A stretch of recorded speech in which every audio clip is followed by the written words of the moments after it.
Here's the app called Scrolla, fun reels, no stress. Let's just take a look how it looks like. So you can just double click to install it. It's one of the many alternatives for TikTok. So let's just take a look in here.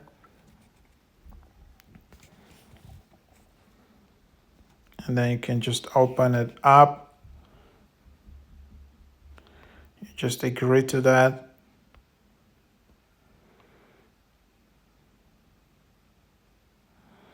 Then you can see a lot of annoying ads. I don't know, to be honest, whether this is a legit app or some kind of scammy Chinese app. So here you just,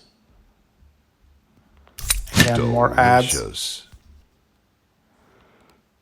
and more ads. So finally you can kind of in the app, and then you can see that's kind of the idea in here. So that's how you can just search, then you can create, you can see notifications, and then you can see your profile. So yeah, that's kind of the idea of the app. So yeah, I wouldn't say that this is completely legit app. Seems more an app which is basically when you create an account, you'll be served a lot of ads and your data will be collected. So yeah, just showing you this